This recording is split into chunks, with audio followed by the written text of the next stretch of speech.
If you are moving to Lake Greenwood, there's probably some things I'm sure that you want to know.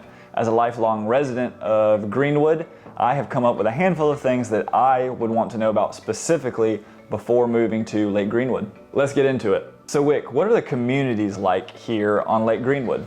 Well, for a lake that spans over 11,400 acres, there are dozens and dozens of communities for you guys to choose from.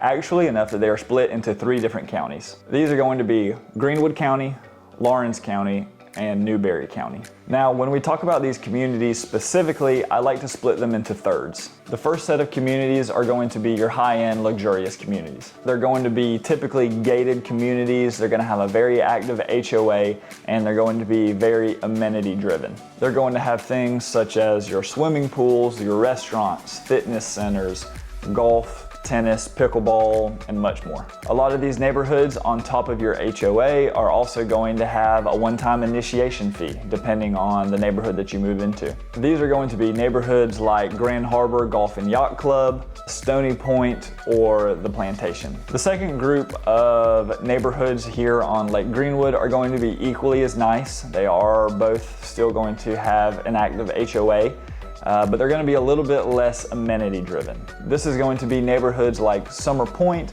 or Harborside, still great, fantastic communities. Again, still have the active HOA, but the amenities just look a little bit different. You're going to have more of your walking trails. It's going to go towards the upkeep of your roads and your entrance, maybe the lights, and maybe a couple common areas. Of course, the plus side to these types of communities is that your HOA is going to be much, much cheaper. You're not going to run into a crazy one-time $25,000 fee like you would coming towards Grand Harbor. And you get an equally as nice neighborhood to live in. And the last set of communities that we have are going to be either the neighborhoods that they have an HOA, but it's so small it might be tied up into your taxes. Or we also have the lake communities that are not HOA driven at all. So personally, I think the plus side to purchasing a lake home here on Lake Greenwood is depending on what suits you best, what suits your lifestyle. We have at every level a community that would fit what your guys' needs are. The second thing that I want to cover in today's video is going to be about the docks here on Lake Greenwood. Unless you are purchasing a home or a lot that already has a pre-existing dock, if you would like to build a dock, you will be required to submit your plans to get a permit from lake management before you can pull the trigger and start building. The 2 most common docks that you will see here on Lake Greenwood are going to be your floating docks and your stationary docks. Both of those are allowed here on the lake. And of course, you are allowed to put your roofs on, any type of covers, put your boat lifts in, all that kinds of stuff. The only thing that is not allowed is to have a fully enclosed structure, and that is due to the line of sight for boaters and then having it be a potential safety hazard.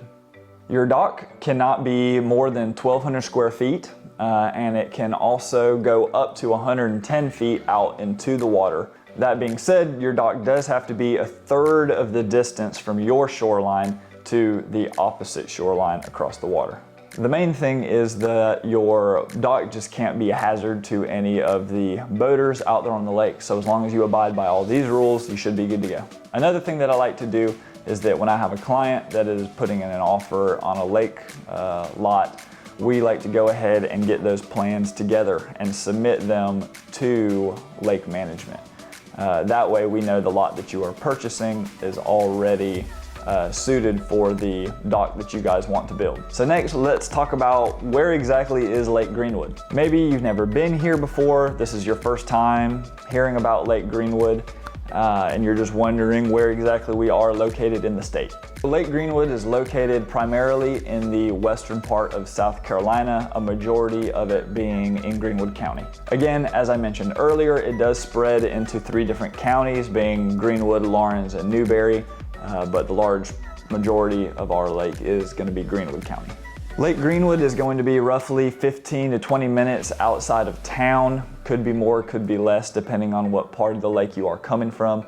But if you end up on Lake Greenwood, you could definitely expect probably a 20-minute drive back to town. The next closest city outside of Greenwood is going to be the town of 96. Lake Greenwood is also about 2 hours away from Charlotte, North Carolina, and right up under an hour away from Greenville, South Carolina, both of which are larger cities. So if you had a need to get to your airport, or maybe you just wanted to take a trip up to the mountains, get into North Carolina, or visit, like I said, a bigger city, going to Greenville, you would be able to do that in a timely manner. As I mentioned earlier, you are about 15-20 minutes away back from town, so you can also expect that amount of time to get to a lot of your shopping, your dining, our hospital, so all of our medical centers are going to be located back closer to Greenwood City. Another thing that you will want to know about Lake Greenwood is about the climate that we have here in Greenwood, and specifically in the Piedmont region. While we are close to the upstate, our weather here does vary slightly.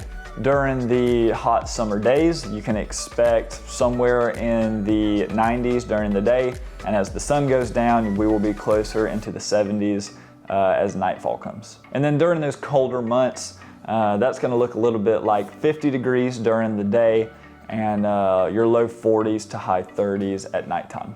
Something to think about is there are going to be about 3 months out of the year where they lower the water levels on the lake, and this is to do any maintenance and all of the cleaning to the lake. Depending on where you are located on the lake, there will be some spots where you would be able to see the bottom during this time. So if you have a boat, you definitely would want to have it out of the water during this time, back up at your house or in your garage, or maybe you should think about getting a boat lift put on your dock just for these couple months to make sure that you don't come out and your boat is on the sand. The rule curve stipulates where the water level should be in the lake. So the county lowers the water level during the end of October to about 434.5, and for about those three months that I mentioned, and then at the beginning of January they start to slowly but surely raise it back up. This ultimately provides the time needed for the people who live on the lake to be able to maintain and fix their docks and their seawalls. And lastly, I wanted to talk about the taxes here on Lake Greenwood. Greenwood County has a relatively moderate tax rate. As of recent assessments, the tax rate for Greenwood County is 0.55% of your property's assessed value. Now, for a primary residence, the tax rate on your property is going to be 4%. If you were to buy a second home or a home that you bought as an investment property, those are going to be taxed a little bit higher, and those are going to be taxed at a 6% rate. This isn't actually a Greenwood rule or a Lake rule. This is a South Carolina rule. So this would ring true whether you bought something in Lake or whether you bought something back in town. So I have actually had clients come to me 5, 6, 7 months after the closing wondering why their payment suddenly shot up and their tax bill almost doubled. This is ultimately because of the tax rate difference between a primary home versus a second home. It is very important to get all of your vehicle registration and your license to that new primary residence, because when tax time does come, if that's not done, they're going to view it as that second property. So it will be taxed at that 6% rate versus that 4% rate. And guys, this is actually really important because ultimately it's almost half of the total amount that it would be from primary residence to secondary. Another cool thing about South Carolina that ultimately affects us here on Lake Greenwood is that South Carolina offers the homestead exemption program. This is going to be big time tax breaks for people who are either legally blind, permanently disabled, or residents who are over the age of 65. This exemption can reduce the taxable value by up to $50,000. So if you fit any of these criteria, this would obviously be something that we would want to look into, and it could be a big help and a big money saver. And that's it. I hope that the information in this video was both helpful and informative. and helped answer some of the questions that maybe you guys had about Lake Greenwood. As always, my name is Wick Timmons, your trusted resource for all things Greenwood, South Carolina. And if you guys are thinking about moving to Lake Greenwood or any of the surrounding areas, I would love to be your real estate resource of choice. Just give me a call or a text. Feel free to shoot me an email or leave a comment down below. I would love to talk to you guys there also. Thank you guys so much for watching, and I will catch you in next week's video.